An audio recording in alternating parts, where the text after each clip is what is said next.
Askeza, od grčkog vežba ili podvig, je način života koji se sastoji u odricanju od strasti i telesnih prohteva, kako bi se sticanjem vrlina postiglo duhovno pročišćenje, odnosno stanje bestrašća. U širem smislu, asketizam ili podvižništvo predstavlja filozofiju koja nalaže dobrovoljno i svesno samo odricanje od materijalnih, telesnih i drugih potreba i ugodnosti zarad viših duhovnih vrednosti. U rečniku pravoslavne teologije dr. Jovan Brija ističe: askeza je stanje u kojem hrišćanin čuva neugasivi zalog Svetog Duha, kojeg je primio od blagodati krštenja, a ako se ugasio, razgoreva ga. Zbog toga pak i sam se trudim, odnosno vežbam, podvizavam, da imam čistu savjest svagda pred Bogom i ljudima. Prema hrišćanskom shvatanju, asketizam je praksa za dobijanje vrlina kroz duhovni i fizički podvig, post, molitvu, bdenje, tihovanje i odricanje. Naravno, hrišćanska askeza ne može se ograničiti na moralni podvig, da se čini dobro i izbegava zlo. Suština podviga je odricanje od prolaznog sveta i njegovog uživanja u cilju za dobijanje unutrašnjeg mira Carstva Božjeg. Asketizam je trenutno najprisutniji među monasima na Svetoj gori. U početku su hrišćanski asketi, odvajajući se od sveta, ostajali u svojim domovima, usamljujući se u nekom kutku i predavajući se molitvi, bogomisliju, postu, bdenju i svim podvizima. Tokom vremena mnogi podvižnici počeše da napuštaju svoje domove i gradove i da se udaljuju iz gradova i sela, provodeći život u usamljenosti. Koristili su prirodne pećine, zapuštene grobove ili osobito napravljene omanje kelije. Vremenom je ustaljivanje skupina asketa na određenim mestima dovelo do nastanka monaštva.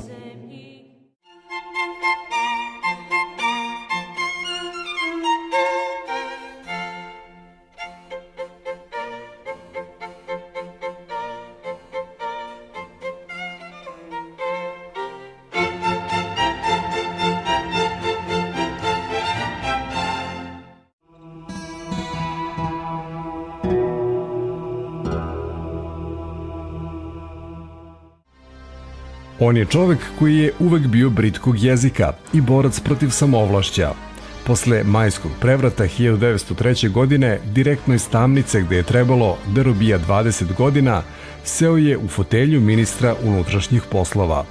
Bio je srpski političar, državnik i publicista, jedan od osnivača radikalne stranke u Srbiji. Više puta je bio ministar finansija.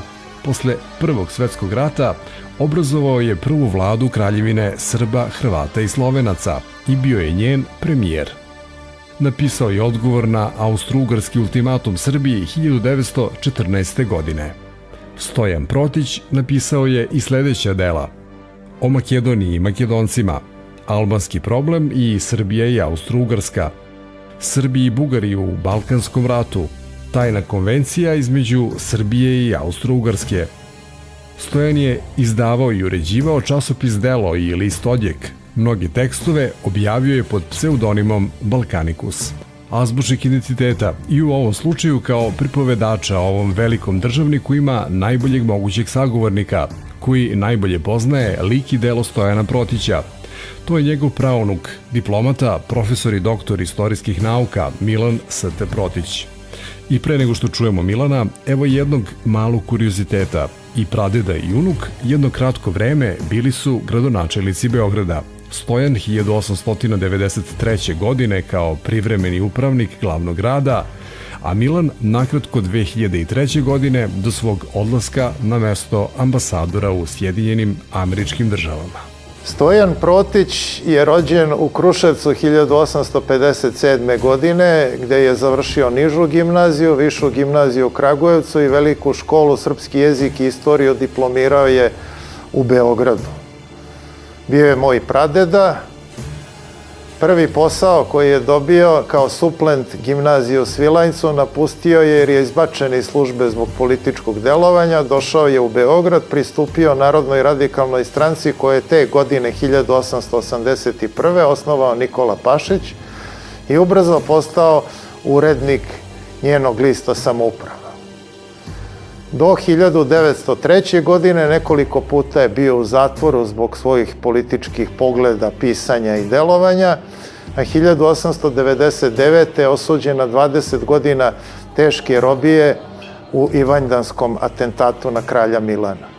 U noći 1903. dakle majskog prevrata, kad su ubijeni kralj Aleksandar Obrenović i kraljica Draga, toga jutra imenovan je za ministra unutrašnjih dela u vladi Jovana Vakumovića i tad je prvi put stupio u državnu službu.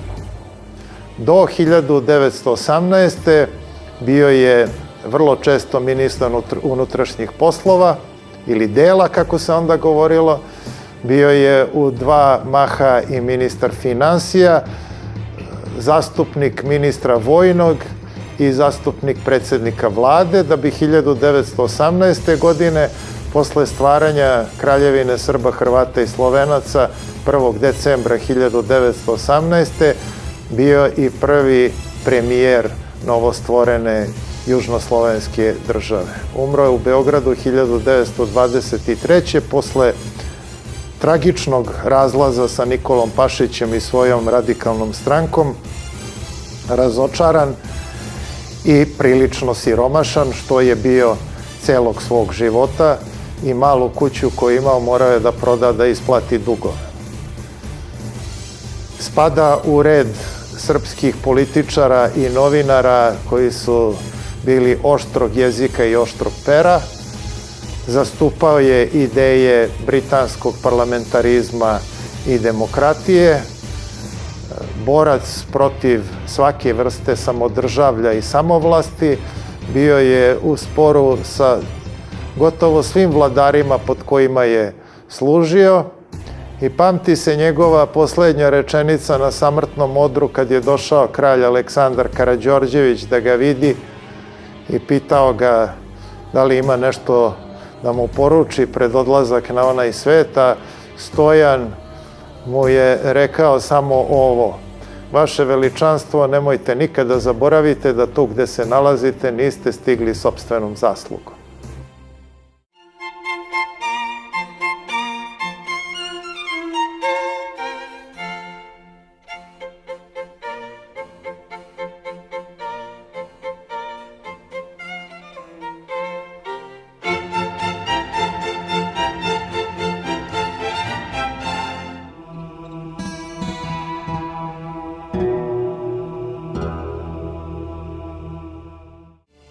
Vukov spomenik je danas jedan od glavnih simbola i orijentira grada Beograda i nezaobilazni deo svesti svakog Beograđanina.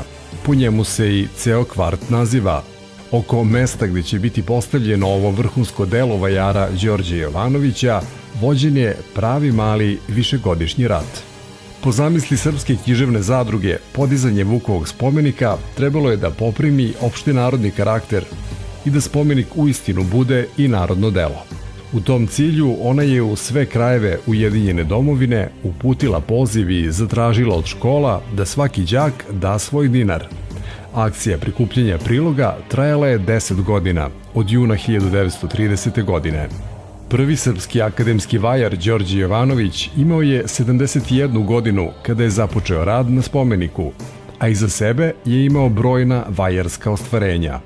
Glavna dela su mu spomenik Josifu Pančiću u Studentskom parku u Beogradu, Kosovski spomenik u centru Kruševca, spomenik Vojvodi Vuku u parku na Obilićevom vencu u Beogradu. Od 1920. godine bio je pravi, redovan član Srpske kraljevske akademije. Umro je u Beogradu 1953. u 93. godini života. Jovanović je spomenik radio od juna 1932. do marta 1933. a samo izlivanje u bronzi izveo je u Pragu, jer tada u Beogradu nije postojala livnica koja bi izlila veći odlivak. Konačne dimenzije spomenika, sedeće figure Vuka Karadžića, bile su posle izlivanja i obrade 3 metra visine i 1,7 puta 1,34 metra u osnovi. Ukupna visina spomenika sa postamentom bila je 8 metara. Po prispeću spomenika u Beograd otvoreno je pitanje mesta gde će on biti postavljen. Zadruga i Vajer Jovanović tražili su od gradskih vlasti da se spomenik postavi u Univerzitetskom parku, današnji Studentski park, između spomenika Dositeju Obradoviću i Josifu Pančiću. Vukova statua je odneta u dvorište Srpske književne zadruge. Početkom 1937. tokom priprema za obeležavanje 150 godina od Vukovog rođenja, zadruga i autor predložili su da se spomenik postavi u parku ispred studentskog doma Kralj Aleksandar I Karađorđević, a gradske vlasti da on bude na obodu parka, na uglu bulevara Kralja Aleksandra i Grobljanske, današnje Rooseveltove ulice. Pošto se bližio datum proslave, zadruga i autor nerado su pristali na ponuđeno rešenje. Konačno, 7. novembra 1937. svečano je podignut spomenik Vuku Karadžiću. Autor Đorđe Jovanović iz protesta nije došao. Prisustvovao je samo svečanoj liturgiji u crkvi Aleksandra Nevskog.